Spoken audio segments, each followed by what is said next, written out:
Hey guys, why is it doing that?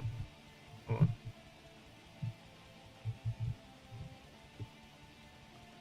Why is it doing that? My audio is being weird.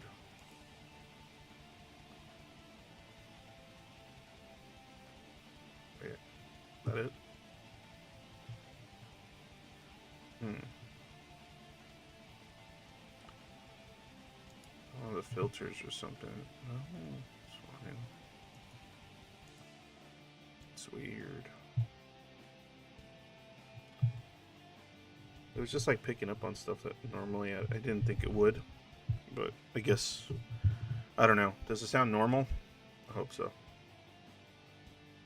Otherwise, like it sounds like it's quiet or something. Let's see here. Quiet, quiet. Hopefully that's better. I don't know. All I got is a Blue Yeti. Sorry, guys. I don't have a cool room with like, I don't like a sound room or nothing like that. It's just I'm just some loser with a Blue Yeti and a shitty camera. That's it. That's me. Okay.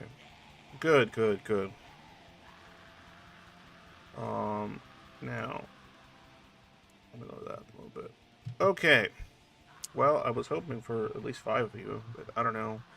YouTube lies to me all the time about stuff like, especially like OBS too. OBS lies all the time. Like literally, the view count will go up and then down. It's like what? Like how does it get unviewed Like, that's weird. Like, I get somebody jumping off, but I don't know. I often wonder, like, I think they mute, because I think what happens is they mute my thing. Like, maybe they're, like, waiting, but they don't like my music. So people don't like my music that I pick. Like a lot of metal and stuff sometimes. And then they mute it. And I think that's why it shows, like, as if the viewers drop. Because then once I start talking, the viewers start popping back up.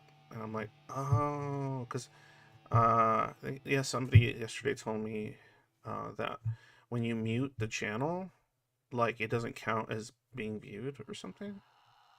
So I find that really interesting. Like if you just like have it in the background, like muted, because you're like trying to be like oh I'm not interested. I want to support the channel or something like that. It doesn't work. Apparently, you can't have it muted. Maybe you could have it like on 0.05 and that would count. Like, but as long as it's not muted, I think you can mute it internally though. Yeah, yeah, that's what I meant. You can mute it you know, via your own sound stuff. That's fine, but like, don't mute it if you're gonna mute me.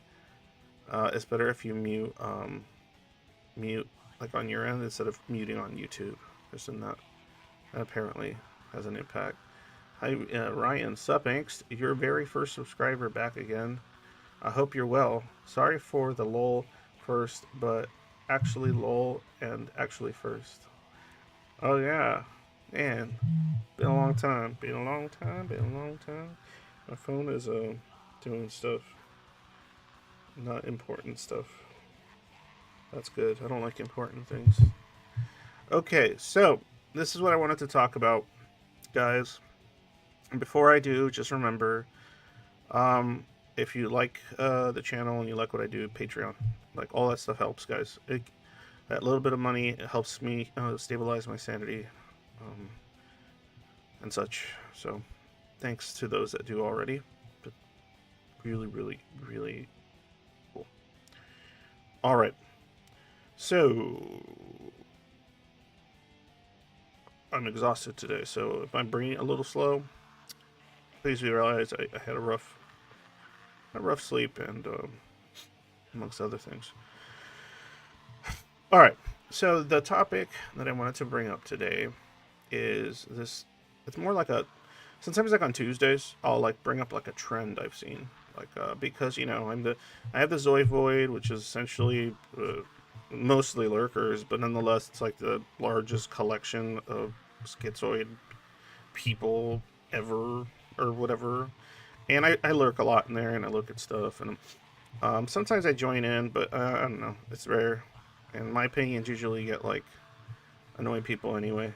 So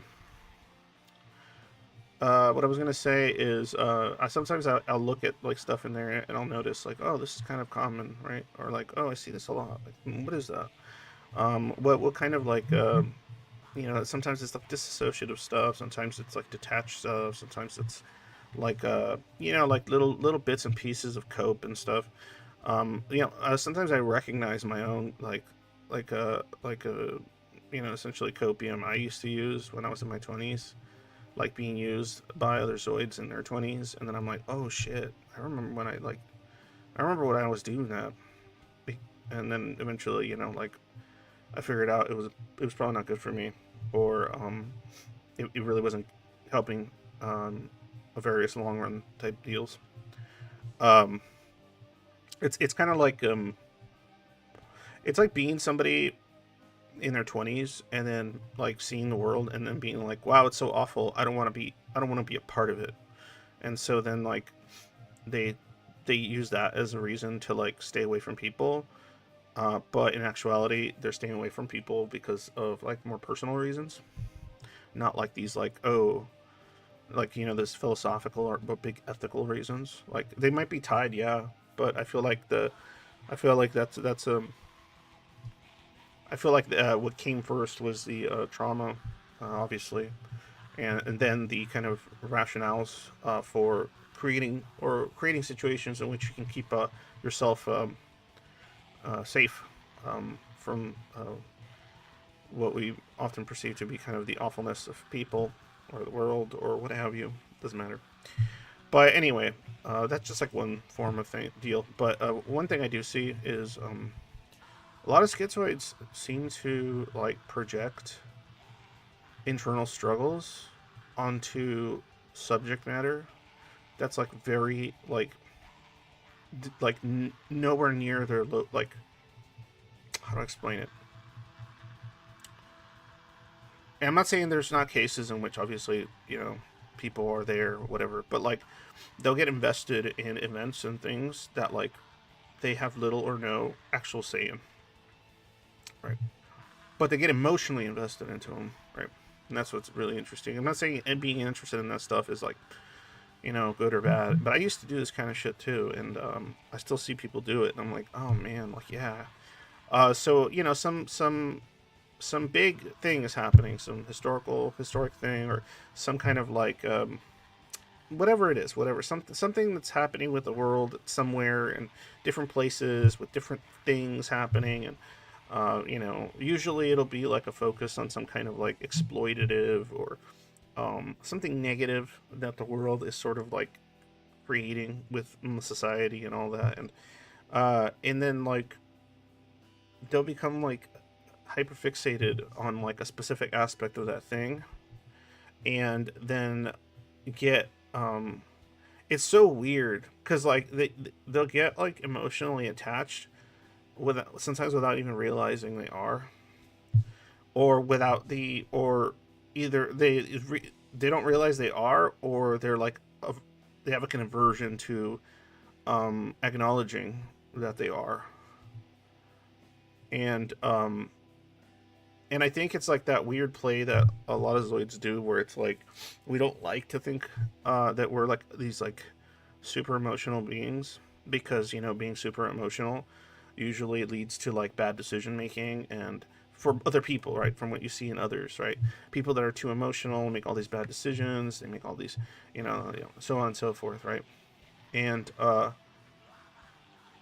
so yeah, like I find it interesting that like I wonder how much of that Zoid, some of the existential stuff that a Zoid deals with, is being projected onto events.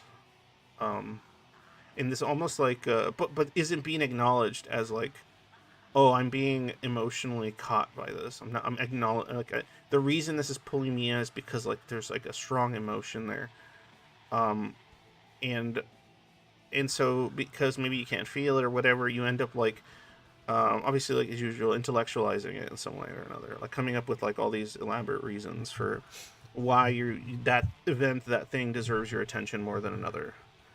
Um, and the further away it is from you, sometimes physically, the more like invested they become. The more meta sometimes is, or like, um, it's a really hard thing to explain. Don't think too much, you son of a whore. I My mother was a whore. No, I remember. No, she's not. But I remember a movie where some guy like grabs the daughter and he says something like, he's like, "Your mother was a bitch. Let's go," just like that. And then the car crashes or something. Do you think that Zoid issues could be somewhat like analysis paralysis, some kind of overdeveloped intelligence? I think they would be good in a tank kind of role. Depends on the think tank, and no, I don't think it's a overdeveloped intelligence. It's more like using intelligence to crutch in for emotion, like emotional lacking. So it's like because usually like people will use things like discuss mechanisms and like a lot of like push and pull from their emotionality that they're very much like entwined in and aware of, or somewhat aware of. But like with the Zoid, a lot of that stuff's really like stunted and kind of distant, um, whether it's due to detachment or dissociation, or that beautiful combination of both. And then yeah, like you have to kind of like overuse a certain muscle, certain parts of your brain in order to compensate for that. That's often what it seems to be the case. But even that gets too overwhelming, and then you just like go into like apathy mode. You're going to regret this like you never regret something before. Huh? I am enraged and need to get me some beer now. Okay. I don't know who Marvin is, but welcome, and I hope you get your beer, bro. Um, but anyway, so yeah, I when I was younger, I used to like see like an event or something, and I would like interpret it a certain way, and then like I would get really emotionally invested without like, while at the same time thinking I was being like detached, or I was being like really like just logic based or whatever. I remember doing that kind of stuff. I mean, I can still fall prey to it for sure. Anybody can, but I think like what's funny is that I feel like if you told like say somebody made like a more emotional appeal, right, of some kind, because of whatever it is, it doesn't even matter what the topic is, but they make an emotional appeal because they have perspective on it. And if you tell somebody that, they'll usually like double down or not care that it's an emotional appeal, or say that those things matter, or so on and so forth, right? But which depending on the conversation, they do and they don't. But one thing I would have noticed though is if a schizoid kind of does that, because I don't know if it's because they're just not that aware that they're emotionally attached to it in some capacity. Hold on a second, my daughter's coming. Oh jeez.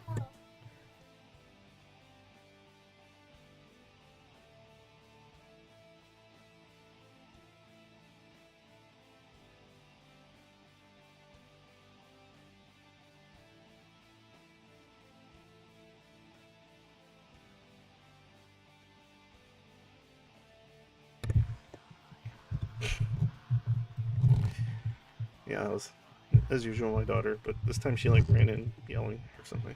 So I didn't catch the mic in time. I usually do. I usually catch the mic in time so that she doesn't. I don't like her showing up or being heard and stuff. It's my shit. But oh man, what was I saying? I'm extremely tired today. Like I said, bad sleep, and also I'm not. I wasn't able to get my Vyvanse this morning because I ran out. But it's so dumb with something like Vyvanse. If you use something because it's controlled substance, like I can only get it on the day that it runs out. So if like I can't make it to the pharmacy that day, the next morning I'm not gonna like get it in time because pharmacies around here don't open until like 10 a.m. and I usually take it like around like 8 or 7. So and I don't want to take it like at 11 because that could like mess up my whole deal. But anyway, so that's probably part of the reason I'm kind of like, uh, but yeah. Anyway, it was the emotional. Yeah. So if you were to call them out, if you were to call out that person, and I feel like if you were to call out a schizoid and be like, hey, I think you might be making like like an emotional argument here that like you have some attachment to, like it's not, you're not really thinking about this as dispassionately as you probably would other things. Um, I think they would get like offended by the idea that they're being like this, because I think they would have a kind of aversion to that sort of deal when other people do it. But I think when they do it, they don't even realize they're doing it. And being told they're doing it would be like something very uncomfortable, because it would be a behavior that they see in other people that they generally have a negative association to, which is people making emotional arguments for things, decision making, uh, especially whether it's local, whether it's wider scale, whatever it is. I feel like emotional appeals are something that a lot of schizoids would like not vibe with, or find to be like something they would distrust, which makes sense, right? Like, duh, right? Um, it's like something that feels like it doesn't work on them very well. By the way, like emotional appeals do not work very well on schizoids, but they could still fall prey to making them. But they will probably be less likely that they're making it at all. Or they'll double down and come up with reasons why it's not one. and they'll have to do like some like mental gymnastics and stuff to make that happen. And I know I think I know this stuff because, like I said, I'm 40, so I've done a lot of this stuff when I was in my 20s. All these kind of like mental gymnastics to like intellectualize something to where it wasn't me making an emotional appeal. All right, Marvin. Looks like you're having a good time, bud. And even like even thinking about that could be happening, I think for a lot of schizoids would be really like not something they want to think about, or something they would like internally like work around to not for it to not be the case, right? Um, and it's not just like it's not. I'm not just talking about like biases, right? Like, okay, fine, but biases can happen because of. It doesn't even have to be an emotional thing. It could also just happen because um, there's a lack of information, or you think you have all the information when you don't, right? And you can make assumptions based on what you thought was all or if enough information. But I'm talking about more like things where like the actual emotional appeals are made, which is usually something I don't see that often schizoids do. But I've seen them do it, but it's really rare. And when they do it, it must be something specific that is being like triggered, or something internal that like it hasn't caught up yet, right? This like event or this thing that they're defending that's literally, I mean, not in all cases, but it might have nothing to do with them.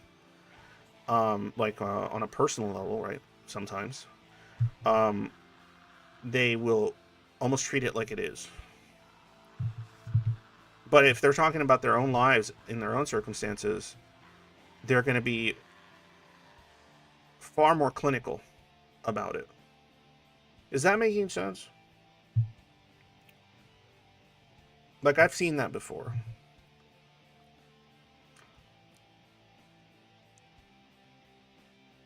Like, here's another example. Like, they'll question their own judgment when it comes to like people or things sometimes that are local or around them, right?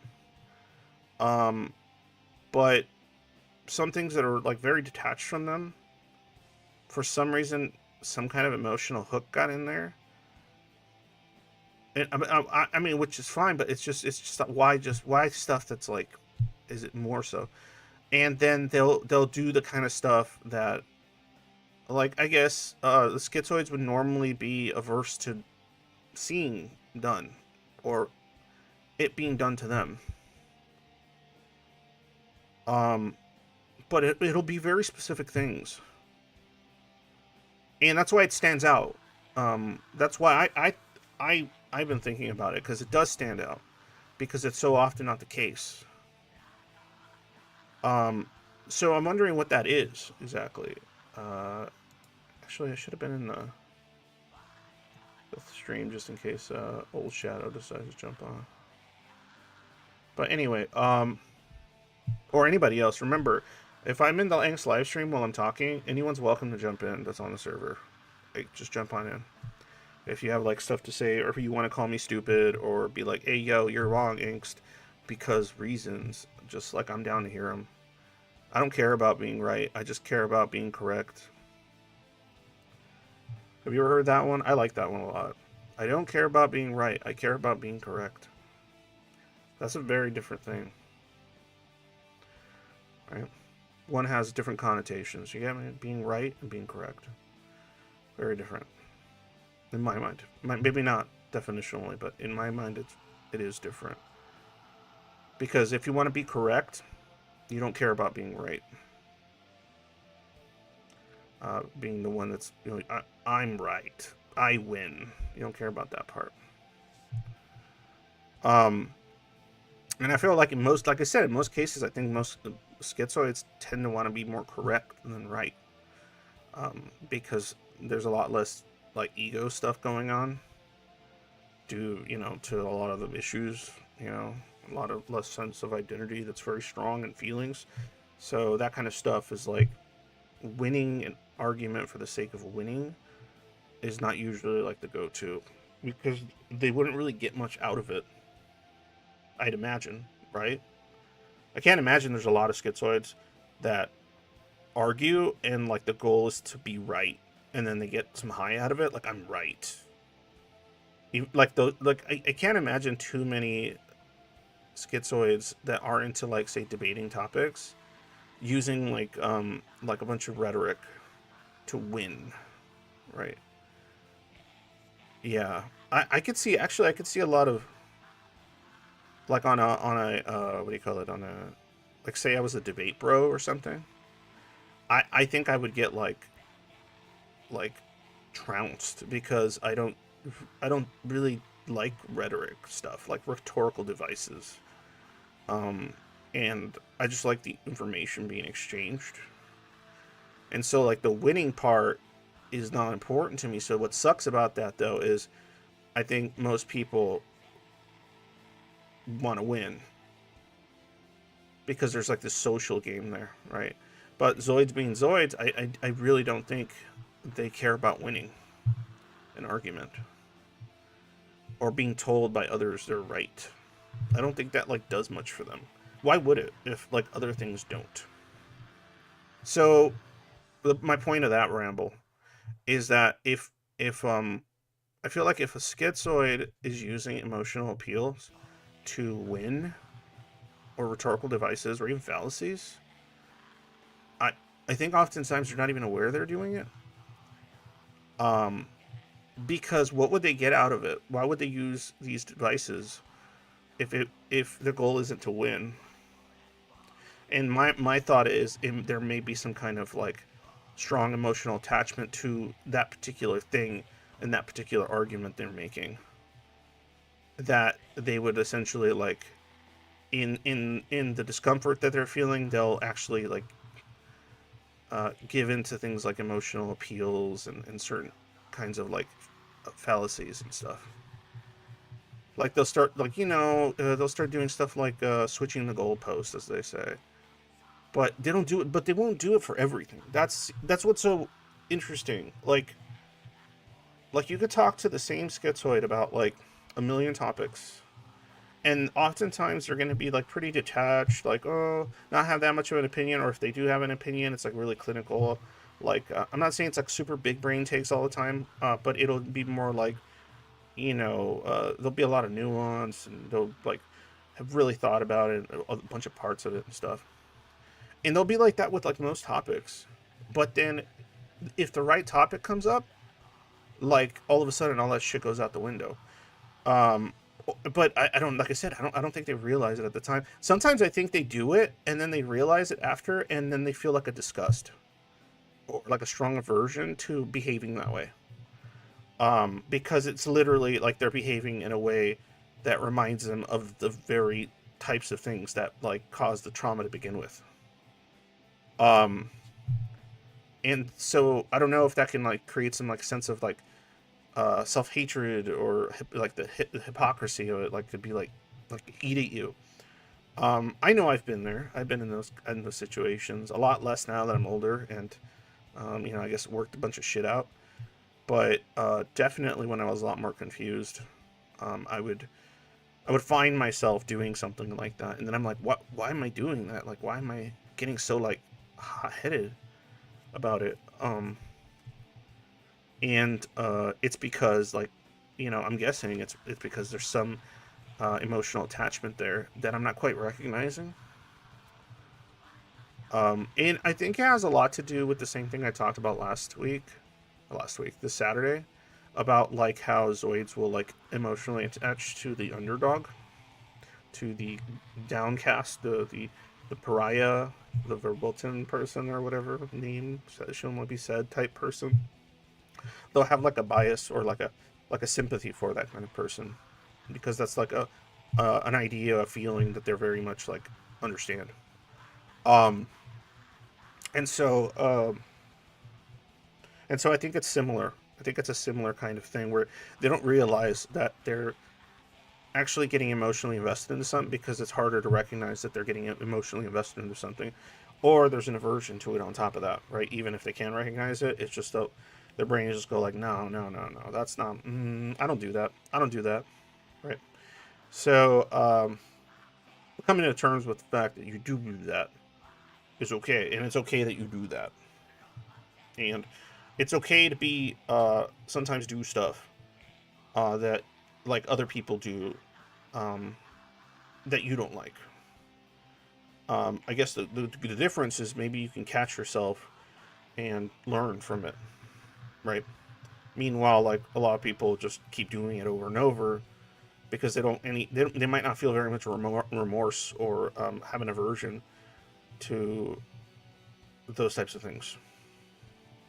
And I'll give you like a really small example of like an emotional appeal, right? It would be like, like even if it was parents or something, it's just doing the whole like, oh, so you don't care about this then type stuff, or like, oh, so oh, well, I thought this and I thought that, I guess not. Like emotional, some people would just call it emotional manipulation or whatever. But when somebody does it like in an argument, it's more like they'll use like, but think of the children type of thing. That's like the classic, right? But think of the children. And it's not like totally invalid. It's just that like it depends on what you're discussing and how you're trying to approach it, right? But that's what I mean. Like I feel like very specific topics will get a Zoid to get into think of the children mode. But I don't think they recognize, because most of the time they're not doing that kind of stuff. And I've seen situations, I don't know if that's the case, but I've seen situations in which that kind of happens, and like a person will they'll bail on whatever's being discussed because I think there's maybe a combination of like just ugh, like what am I doing? Like I don't do this. Why am I getting what? I don't do this. Um, and then they just like get too uncomfortable and they're like, no, no, I can't do this. I can't. I'm gone. It's making me feel things. I gotta go. I don't do that. I don't get angry about stuff like that crazy. I know I still get like that sometimes, like when I get pissed about something, like really pissed. Not like me just like rambling and raving and ranting like angrily. That's just normal me being annoyed. That's annoyed me. But like pissed, I feel like a disgust after. I feel like a weird aversion to it. I don't stay mad. I'll be mad for like a good while, and then I'll start feeling like gross. It's almost like that's too much feeling. That's too big. It's too big a feeling. It's too much. Like yeah, when I'm furious, I feel like at the time I'm fucking furious, but then like once like my it's almost like post nut clarity, but like for emotions, and then you're just like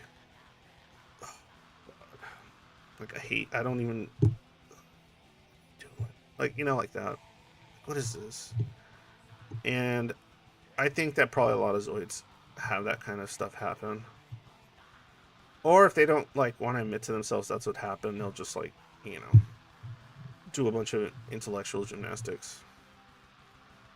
Or use humor. That's a good one. Schizoids like that one, using humor to detach from like things that may make them emotionally charged in a way that they don't feel they have any like because I think it's tied to the same problem. It's like this fear of losing your autonomy, like losing your autonomy, like something else taking over you, and even your own feelings feel like that, right? Like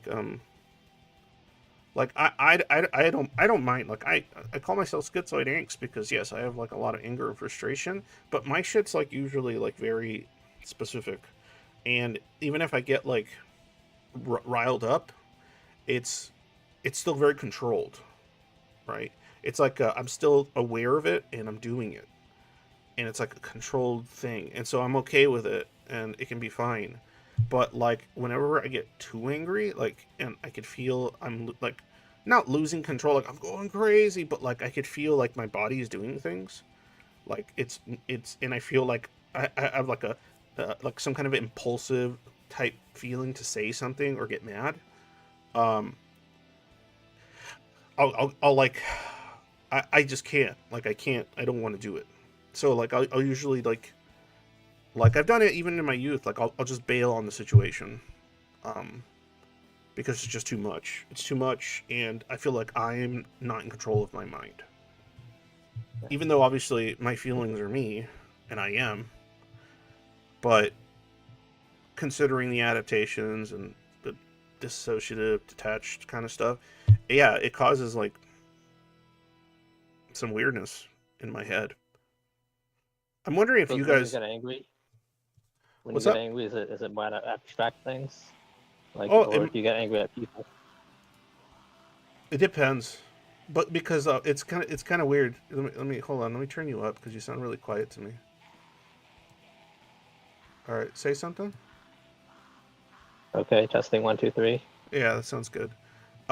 Well, it's funny because like it's usually at like what the person is reminding me of that I Yeah, get angry at like because it's like I'm interacting with them, and if somebody's displaying like a behavior that is something that I find really like frustrating, angry, like if just some kind of behavior that I'm like, no, no, no, no, no. This is why things. This is like my head starts going into like this is why communication falls apart. This is why like because this and this is why this stuff happens and blah blah blah. And like I just start having all these thoughts in my head and I get like really really like pissed.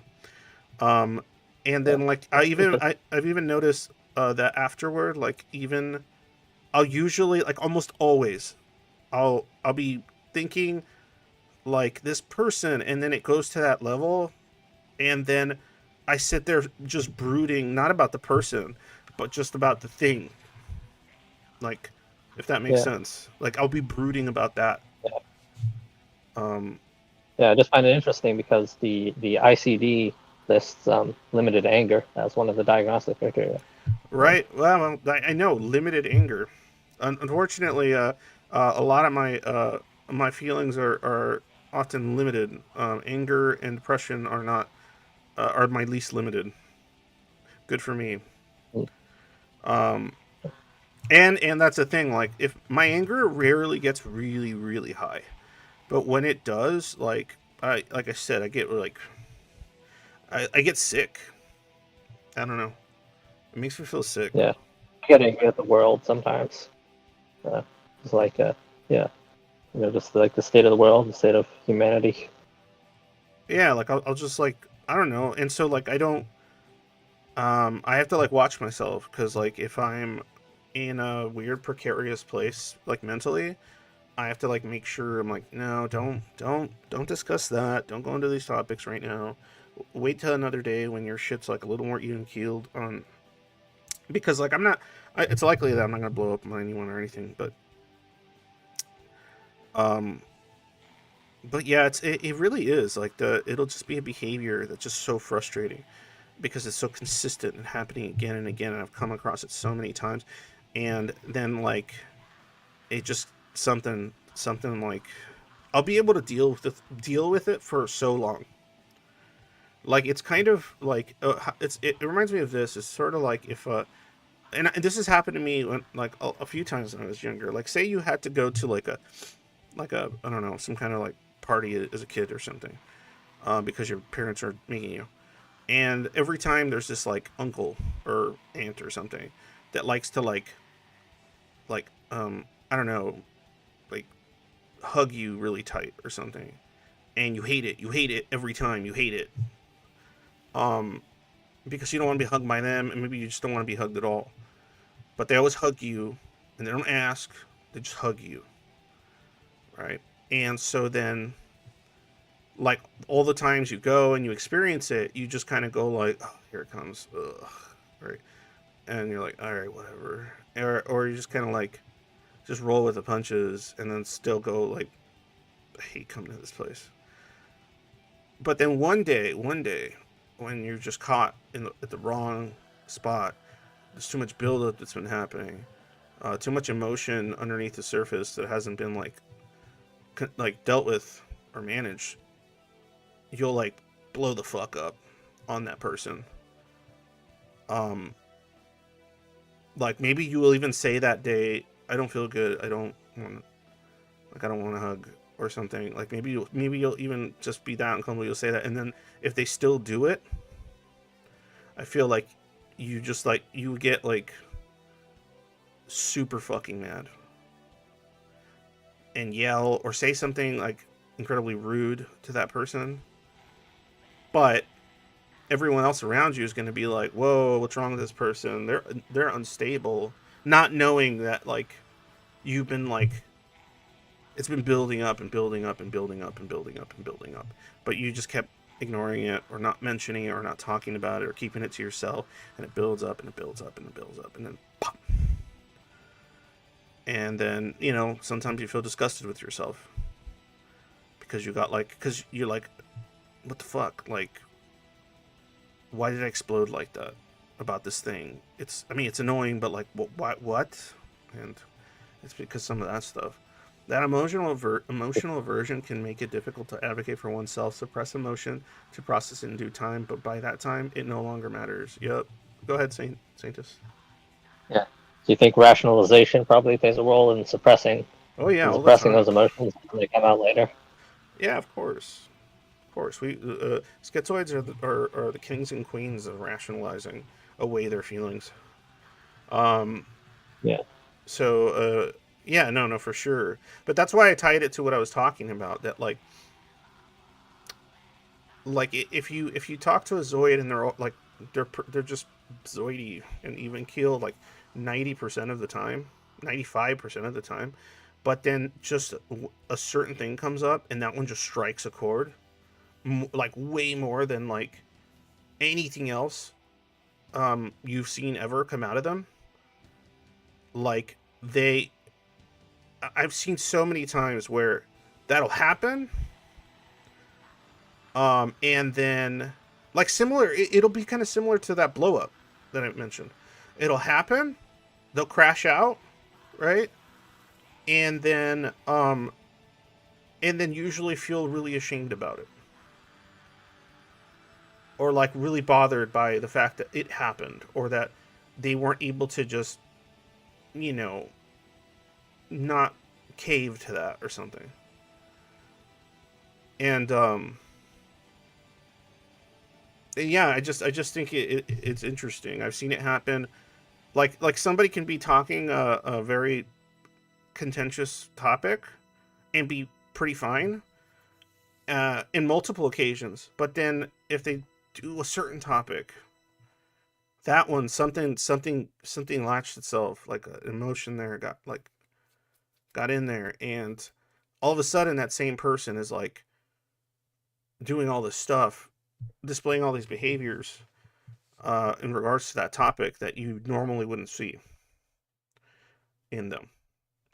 So I know what my topics are, and I know what topics I am like. My brain just goes into like, yeah, I don't care, make it go away, destroy it, destroy it, destroy it. Like there are very specific things. Um, and I'm wondering if the schizoid actually managed whatever that was or process some of those emotions, if they could realize that it's not about the thing, it's about something else. It's about something going on in there, something going on in here, not something going on out there. Um, Even though the thing out there is incredibly valid, right? But something in here is getting mixed up with something out there. And I think for most schizoids, that's not happening. And I think when it does happen, they lack the skill set to know how to manage it. That's why they just bail. I know because I've done it. Like something gets too emotional because things generally don't get too emotional for you. You bail. You don't process it. You don't hash it out. You may often just bail, and it's also mixed into that like conflict avoidance too. It's too much of a hassle, too much of a problem. It's not worth it. I, getting angry is not worth it. Getting sad is not worth it. This isn't worth it. That's not worth it. Sometimes like your body is just like your brain needs to fucking feel the feelings and you're just not letting it, but you know, it's because you're fucking traumatized and shit. So, it sucks. And then you end up doing like more damage to your psyche by doing this like in long-term ways. Trust me, I have gotten to enjoy its consequences, and I'm hoping most Zoids can like avoid experiencing the consequences of some of that stuff. So hopefully they can figure some of this shit out in their 20s, because you don't want to be figuring it out in your like late 30s like me. That sucks. Like you don't want to be 36, 37 and figuring this shit out. That's a lot of history under your belt. That's a lot of lost time. That's a lot of things. And yeah, I think I see like there's one topic that I think like gets to me because I am emotionally connected to it. It's I'm like aware of it, even though like it makes me feel like really yucky. Um, Sometimes depending on the intensity, but like I've noticed I get really like insistent. I get really like frustrated when I see like a schizoid that's like like especially if they're under like 25 or something, and they're like really talented and really competent at something, or they're intelligent or interesting, or they have like all this potential, and it doesn't matter what age, but like it's especially frustrating when they're younger because it reminds me of something like internal. It reminds me of like all the squandered time, all the squandered potential, all the squandered um, shit that I was too busy being fucking detached and dissociated.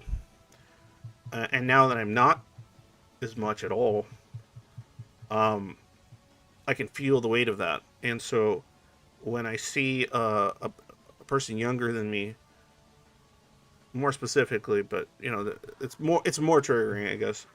Even if they're older, the same, it's still frustrating. But I think it's just extra frustrating and it reminds me of that, like because then I just get like I think it has to do with this like I don't want them to end up like having that same like shit happen, like because it's really painful and it's really shitty, like super shitty, super fucking painful. And I would hope that like I have like this weird like desperation of like wanting to um say something or do something or affect something so that they could avoid that they can avoid that doing that.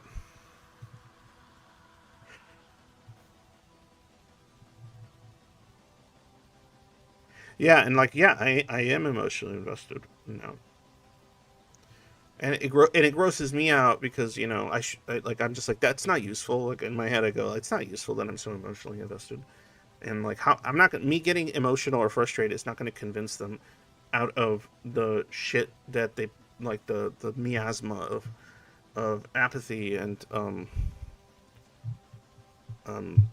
disconnect and such. Like that's not going to do it. Like no logical argument is going to get a Zoid out of their funk if they're in a funk. But they'll sit there making the claim that their argument is entirely, logic based as to why they've chosen inaction. And I can I think what also frustrates me is I can hear my own words being spoken back to me from when I was like in my 20s, and it just drives me like up a wall. And it's not like I'm not even like angry with the person. I'm just angry with that. Again, it's like I'm angry that like oh this is just a thing. It's unstoppable. It's like this like it's just torturous. Like there's no way to stop it. There's no way to reach people like when they're like that because I was probably pretty unreachable when I was doing it, and it's just like so what do you do? What do you do? What do you do? And it's tough. It's so tough. Oh, so tough. I can't tell you how many like DMs I've gotten from like probably people that are zoids in their 20s and stuff, and then like they'll ask me, hey Angst, how do you overcome this or overcome that? How do you work on this or work on that? And I'm like, oh, okay, well, try this. Look into this. Here's an approach I've seen work for some. Here's an approach that kind of worked for me. Maybe that's worth looking into or finding some variation of it. I'll have like a back and forth with them, and each and every time, like it's like clockwork. Like they'll say the same things that the other Zoid said. I mean, the circumstances change, obviously, right? But it's always the same kind of like sometimes circular logic that keeps them in the deep dark hole. Um, they like they'll it's like you're pointing at the footholds, and all they can focus on is how slippery the wall is, and how they can be hurt if they fall down, even if they almost get out. Like they just like that's the focus, to use like a metaphor, to get out of a well. But they're like, there's footholds here. You just got to be careful. But they're like, no, just it's not worth it. I don't want to fall down, break my leg, and still be in the well. It's like, no, I'll just stay here. It's like, you're gonna starve here. You're gonna die here. I'm gonna die anyway, right? It's like, oh my god. And it's frustrating because I know, like I know, I know, I know. I would have said similar. Um, but yeah. But anyway, yeah. So watch out, Zoids. Like if you're like into, let's just say different like pop topics. If you're into like religious theological debate, if you're into like politics, if you're into kind of moral ethical arguments, if you're into the ethics of STEM stuff and blah blah blah, whatever it is, like something that normally people would get emotional about, right? You're probably not going to get that emotional about it unless it's that specific thing. And try to like recognize what those things may be, and not just the topic, but why those things. And I know that's a really hard ask, but um, I think it's absolutely something important.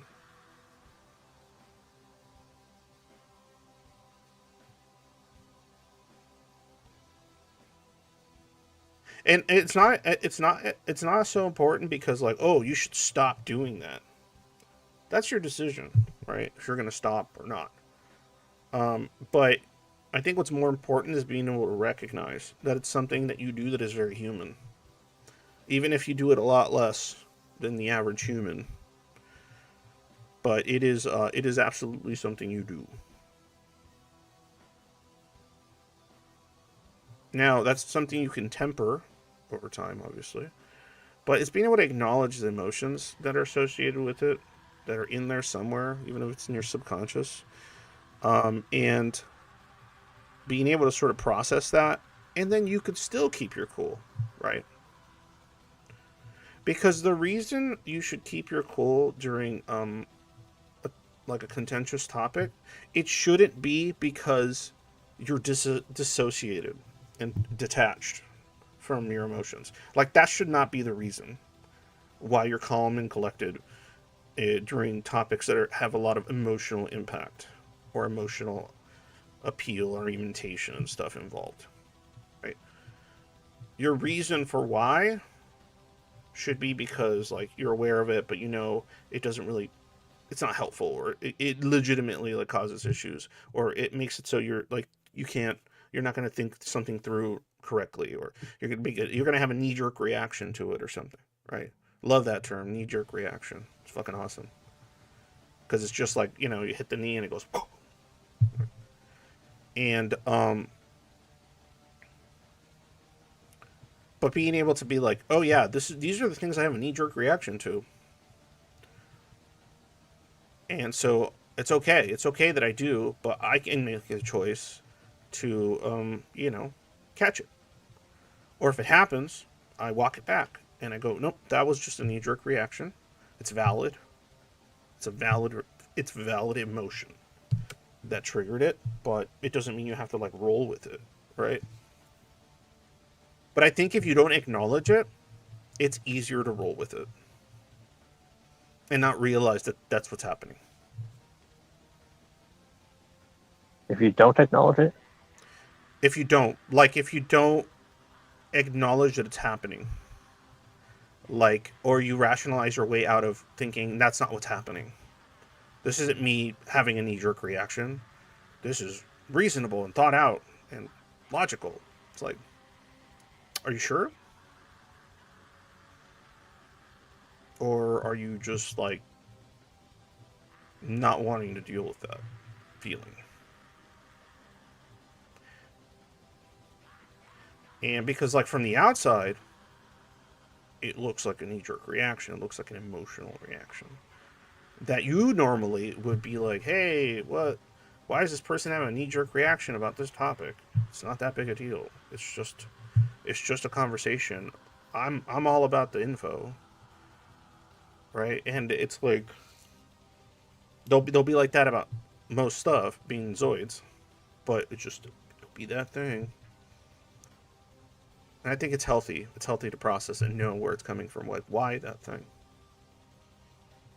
And those are the little steps that I think are useful in getting some of that dissociation to like work on it, massage it over time, work it out, dissipate it, and start making those little connections.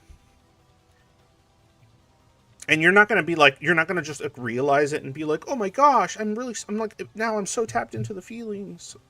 No, that's just gonna take a long time. But it's still good to recognize this has a physiological, uh, like emotional reaction. Like my body, my voice raises. I feel I feel a little heated. Um, right, and so it's like it's good to be able to know what it is because then you can like reverse engineer some of that shit. Like just like I think that's like one of the best ways. It's so funny. I should have thought of it like that. I, I'm gonna keep it like that. I think that's a good way to put it. I think for a lot of schizoids, like what would be therapy or like to get back to those that inner child, those emotions that are like detached and dissociated from and all this stuff, all that schizoid goodness, it would be to like reverse engineer. Like since you can't start from the bottom of the feelings pool, right? Like you have to maybe you could start you can go like this is the thing that causes that. Okay, let's like theorize as to why that may be the case based on things that I know have bothered me or I'm aware I was bothered by in the past in some way or that negatively impacted me or probably led to the zoidiness to begin with. um and then just kind of like I said, do it backwards. So, in a lot of circles, they might say like, "Well, that's just another. You're just intellect. It's just intellect. You're not really engaging with your emotions. You're just intellectualizing it." Yeah, maybe like fucking. That's what Zoids have to fucking do to like reverse engineer that shit because it's hard to start from where you're already disconnected. So you gotta start from where you are present and connected and try to work your way back. And then if you feel aversion, if you feel like, oh, that feels like stuff, like maybe you're on the right track, right? And then that's when you take your time, right? That's when you have, if you need some support on the server or whatever, you want to just post them on your no reply because you're going through it, you're working it out. You need to see that other people get it or relate, or maybe they'll see you doing it and they'll be like, "Fuck that! Like that sounds horrible." Um, but it may inspire them to try something similar. I don't know. I don't know. I don't think I'm just talking out my ass. I really hope I'm not. Um, what are your traumas, if I may ask? Uh, Man, that's like that's just a whole bucket of shit. No, I'm not gonna. I'm not gonna open that can. Like it's just so much. I'll be talking for like ever. But if I were to point out, like the stuff that led up to the Zoid shit was the normal stuff I talk about, being like a neurodivergent kid, getting bullied, feeling like my parents didn't understand what I was talking about or what I cared about. Not because they didn't want to, but they just legitimately couldn't. And then peers and so on and everything in my life feeling like alien and weird. And no one was thinking like I was thinking around me. I didn't have the internet, so I couldn't find people that like maybe there could be something there. I was just kind of like, and so I isolated, and it was like overwhelming and traumatizing. Now if you're talking conventional trauma associated with that, that was getting molested when I was like, man, I even like I can't remember because I was so like I'm bad with remembering my but I think it was like I can't exactly go up to my mom and be like, hey mom, when was I molested? Like I doubt that's gonna be healthy for her to me to do that. But like I think it was like 7. I always think it's like 6, 7 or 8 years old. Maybe 8. I think it was 8 years old. I don't know. But point is, yeah, that whole thing fucked me up, and it wasn't because of that. That's what even like the way my brain interpreted it was kind of very neurodivergent-y, because like I didn't feel connected to the people around me. This person pretended as if they could because of gross reasons, and then when it was discovered, I essentially was told that this is the worst thing that could ever happen to you. And so my kid brain was like, wait, what? But I thought these were good things. So wait, these were bad. So these like, positive associations that I created in my head are like sick and bad. And so then that like completely like that was like a big one on the trauma pile, because then that made me go like, oh, these things are bad. Having these like feelings of connection to somebody are bad. It's bad. It's a bad, evil, horrible thing. And so that like that's what messed me up. That like the actual way they tried to help me after is what messed me up like super bad. On top of the other stuff, for sure, 100%. And that I figured out like I would say like 3 years ago. I figured that out with my psychologist of a few years. Because before that, I always would think back on the event and I would just be like kind of apathetic, or just kind of like, okay, like literally in my mind to go like, all right, a thing happened to me that like probably happens to like a bunch of kids. Like it sucks. It shouldn't happen. Okay, right? Like that would have been like my. That's literally what I probably would have said. Like I don't know, 5 years, 7 years ago, something. I don't know. Yeah, probably like 5 years ago. That's how I would tell people. Like they'd be like, "Oh, did you ever?" Like, I'd be like, "Yeah, I was molested. It sucked." But I don't remember why it sucked. But everyone told me it did. So it must have messed me up somehow. Had to, right? Isn't that how that works? That would have been my response. And it wasn't until like I did a lot of fucking work that I figured out, oh, it was that part, not the part where the thing happened, even though it's like fucking awful, but it was the aftermath that like messed me up really bad. Of how that was handled, and it's not like it was handled with neglect, right? It was just handled in a way that would have probably been beneficial to like, uh, not me as a kid, my weird ass, my little schizo ass. So yeah, that's I would say that's the big one. The other one's like more. The other stuff's more like a culmination of shit.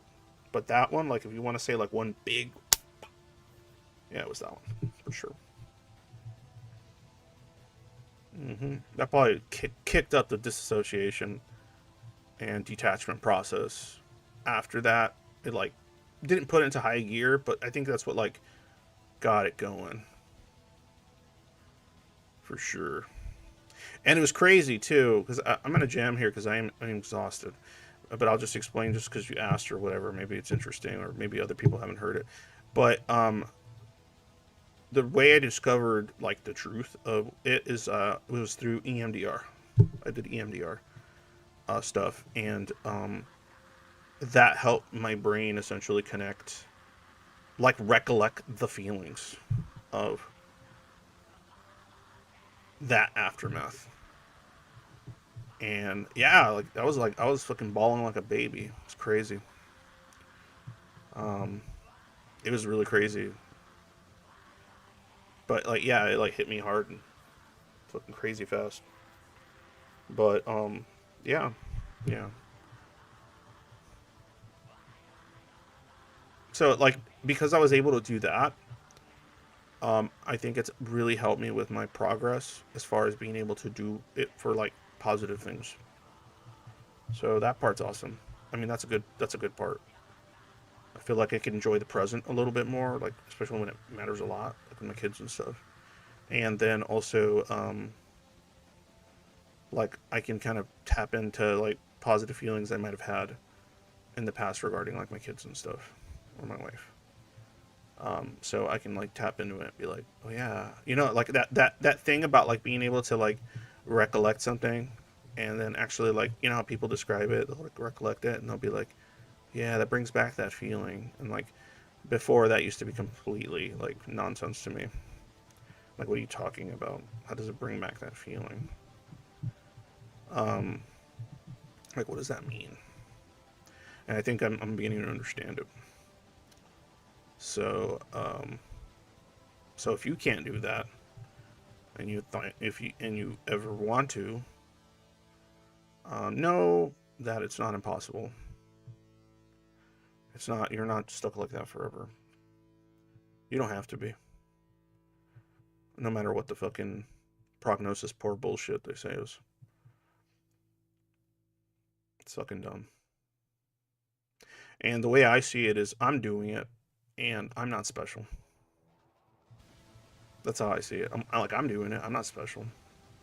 So if I could do it, I'm sure a lot of Zoids could do it because I'm just some fucking guy. That's it. But anyway, guys. All right. If you like the oh my god, shoulders are killing me. If you like the stream, if you like what I do, if you like whatever, yeah, anytime you help on Patreon or PayPal, that shit's fire. It really helps.